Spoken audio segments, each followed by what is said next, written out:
Alhamdulillahilladzi hadana lil Islam wa hadana lil hidayah. Alhamdulillahilladzi tsabbata qulubana ala millati Rasulillah. Alhamdulillahilladzi ja'alana minal ladzina yuhafizun ala qimatina al-islamiyyah. Allahumma salli ala Muhammadin alladzi huwa sayyidu khairil ummah wa ala alihi wa ashabihi wa man tabi'ahum bi ihsan fa'asa an nakuna bihim asyaddan nasi mahabbah. Bismillahirrahmanirrahim. Assalamualaikum warahmatullahi wabarakatuh. Pada kesempatan ini saya Azam Nasrullah dari program studi Ilmu Al-Quran dan Tafsir akan membawakan sebuah presentasi yang berjudul Takdir Alam, yang insya Allah untuk deskripsi temanya akan saya tuliskan di kolom deskripsi yang ada di bawah.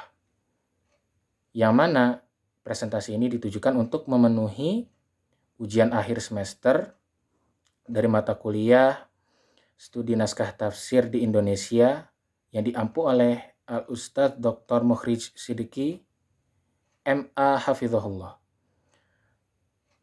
Maka untuk mengawali pembahasan kita kali ini, marilah kita bersama membaca bacaan basmalah. Bismillahirrahmanirrahim.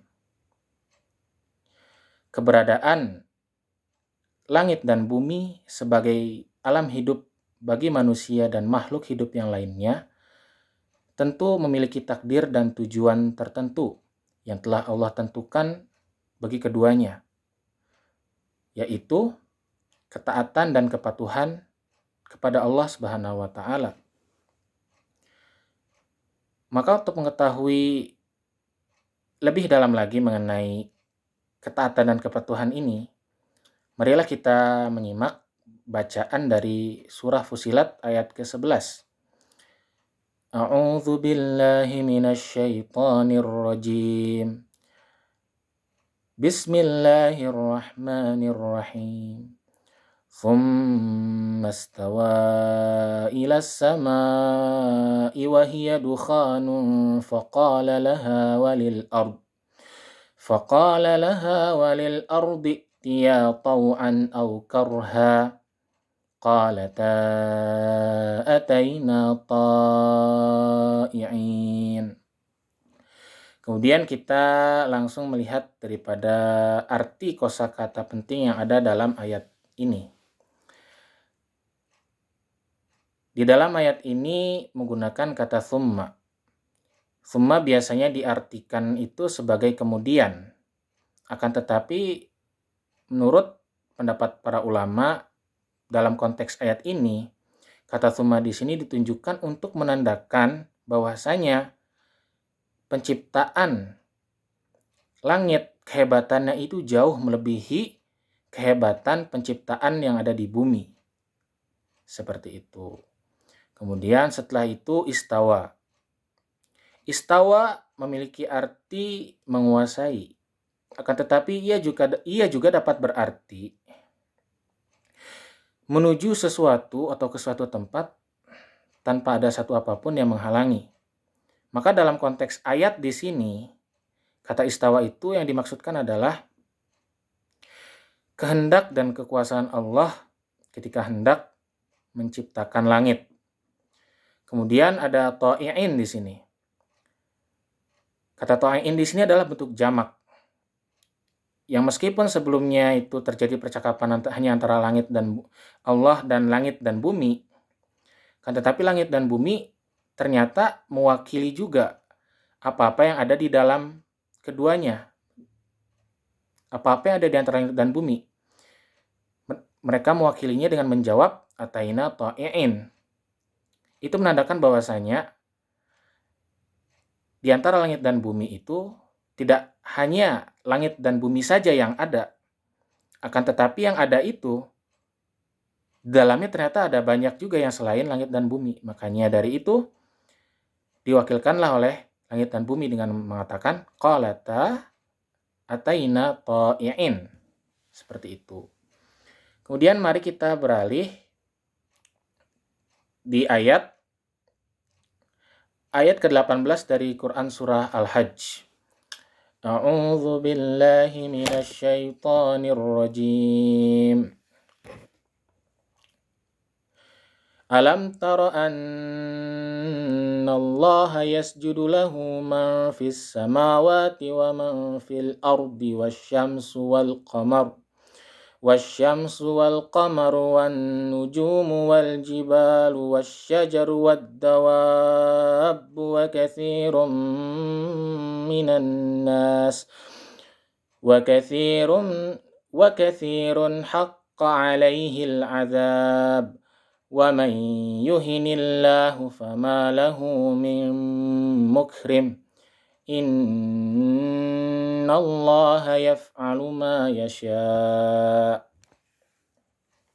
Yang mari kita amati lagi di arti kosakata pentingnya. Di awal itu ada yasjud. Pertama mari kita bahas yasjud terlebih dahulu. Kata yasjud di sini memang berarti sujud. Akan tetapi dalam para ulama berpendapat bahwasanya arti yasjud di sini itu adalah ketundukan dan kepatuhan seluruh alam jagat raya terhadap sistem yang Allah tetapkan kepada masing-masing daripada mereka. Maksudnya bagaimana itu? Maksudnya seperti ini. Misalkan air Allah tetapkan sistem baginya, misalkan akan mendidih di suhu sekian derajat dan akan membeku di suhu sekian derajat. Nah, maka dengan sistem seperti itu, air pun akan tunduk dan patuh kepada yang telah Allah perintahkan tadi, dimanapun dan kapanpun itu berlaku. Kemudian penggunaan kata waw di sini yang dan artinya, yang secara bahasanya itu artinya dan. Tetapi yang dimaksudkan di sini, yang itu pada lafaz itu di dalam pada lafaz wakathirin minan nas, yang seperti itu. Itu dimaksudkan bukan untuk yang namanya melanjutkan daripada kalimat sebelumnya, tapi itu menurut para ulama dimaksudkan untuk lebih kepada membedakan bagaimana cara tunduk patuhnya manusia dengan cara tunduk patuhnya makhluk dan alam semesta yang lainnya. Karena tentu masing-masing memiliki cara tersendiri untuk taat dan patuh kepada Allah Subhanahu wa taala. Kemudian yang ketiga dari ayat ini adalah mukrim. Mukrim ini arti dasarnya adalah memuliakan. Akan tetapi memuliakan di sini itu secara umum juga ia bisa berarti segala sesuatu yang baik sesuai dengan objeknya. Maka yang dimaksud di dalam ayat tersebut famalahu min mukrim di sini adalah tidak ada siapapun yang dapat menjadi penolong ketika Allah telah mendatangkan azabnya. Kemudian kita coba beralih ke penafsiran dari Quran Surah Fussilat ayat ke-11. Maka dalam tafsirnya di situ disebutkan bahwasanya Sayyid Qutb menyatakan bahwa seluruh alam semesta itu tunduk dan patuh kepada Allah Subhanahu wa taala. Sayyid Qutb sekali lagi ya. Sayyid Qutb menyatakan bahwa seluruh alam semesta tunduk pada ketentuan ilahi kecuali manusia. Maksudnya bagaimana itu? Tentunya seluruh alam semesta itu dengan penuh kesadaran itu langsung tunduk dan patuh kepada manusia. Akan tetapi manusia itu adalah makhluk yang Allah berikan pilihan dan kebebasan. Sehingga manusia itu bebas untuk memilih apakah ia mau taat dan tunduk serta patuh kepada perintah Allah ataukah ia malah memilih untuk membangkang. Nah, kurang lebih seperti itu. Kemudian setelah itu dan manusia itu sendiri karena hal itu seringkali menghindari, karena kebebasan itu banyak dari manusia yang sering menghindari hukum-hukum dan ketetapan dari Allah. Begitu juga seringkali mereka selalu mengingkari hukum-hukum yang ada di dalam alam. Sehingga yang terjadi itu malah membawakan mereka kepada kehancuran. Seperti itu. Maka inti dari tafsir Al-Misbah dari Quran Surah Fussilat ayat 11 ini adalah bahwasanya manusia itu ada yang patuh dan ada yang tidak. Karena memiliki kebebasan yang Allah berikan kepada mereka untuk menentukan apakah dia mau tunduk kepada Allah atau malah mau membangkang. Nah, kurang lebih seperti itu. Adapun dalam penafsiran dari Al-Hajj ayat ke-18 ya. Di situ adalah rincian bahwasanya seluruh makhluk di dunia ini itu tunduk kepada Allah.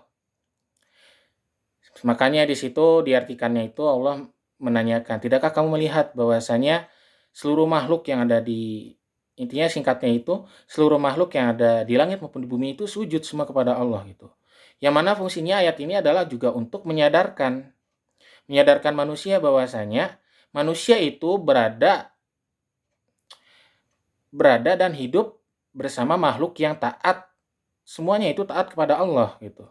Maka hendaknya manusia dengan penuh kesadaran juga harusnya taat dengan apa yang Allah perintahkan kepada manusia itu sendiri. Nah, kemudian setelah itu sampai dijelaskan itu baik matahari sampai bintang dan semuanya itu semua tunduk dan patuh kepada Allah. Maka dari itu bentuk pertanyaan itu adalah untuk menyadarkan sebenarnya. Menyadarkan manusia agar yaitu juga tunduk atas dasar kesadaran sendiri supaya tidak ada keterpaksaan. Kemudian setelah itu mereka yang sujud dan patuh dengan kehendak batin itu akan menjadi mulia, yang tidak memperturutkan hawa nafsunya, yang ia selalu mendengar dan selalu menjalankan perintah Allah, yang taat pada syariatnya, maka ia akan mendapatkan ganjaran yang baik. Seperti itu. Dan adapun sementara yang enggan, maka pasti ia akan menghadapi azab dan kehinaan yang tidak ada mukrim di situ. Maksudnya adalah tidak ada penolong. Tanpa adanya penolong yang dapat menyelamatkan mereka dari siksa yang Allah akan timpakan kepada orang yang enggan untuk taat tersebut. Maka dari pembahasan ini dapat kita simpulkan atau dapat kita ketahui bahwasanya dalam Quran Surah Fussilat ayat ke-11 dan Al-Hajj ayat ke-18, keduanya tersebut memiliki kesamaan pembahasan, yaitu bicara tentang takdir yang Allah tetapkan pada alam semesta, yaitu menaati dan mematuhi perintahnya. Menaati dan mematuhinya, seperti itu. Kemudian di tengah alam semesta yang seluruhnya taat kepada Allah, hanya manusia saja yang bisa taat dan tidak bisa taat. Bisa dan tidak bisa taat itu bisa terjadi hanya pada manusia karena apa? Karena Allah memang berikan kebebasan manusia untuk memilih. Maka hendaklah kita sebagai mukmin dengan penuh kesadaran, hendaklah kita memilih untuk taat kepada Allah demi meraih dan mendapatkan balasan yang lebih baik dan ganjaran berupa pahalanya di akhirat kelak. Amin. Kemudian, setelah itu dapat kita ketahui dari pembahasan ini adalah manusia yang taat dan tunduk kepada Allah, ia akan menjadi mulia, akan Allah muliakan. Dan kemudian yang terakhir, sedangkan orang yang enggan untuk taat kepada Allah, maka ia akan menjadi hina dan dihinakan oleh Allah, sehingga ia akan ditimpakan azab, ya. Ditimpakan azab yang tidak ada satupun yang dapat menolong ia dari azab tersebut. Demikianlah yang dapat saya sampaikan kali ini. Kurang lebihnya mohon maaf. Mudah-mudahan apa yang disampaikan ini dapat bermanfaat bagi kita semua ke depannya. Amin ya rabbal alamin. Wallahu a'lam bishawab. Asama sami'na wa qara'na yanfa'lana wa asa an nakuna minan najihin salimin sabirin wa mumtazin.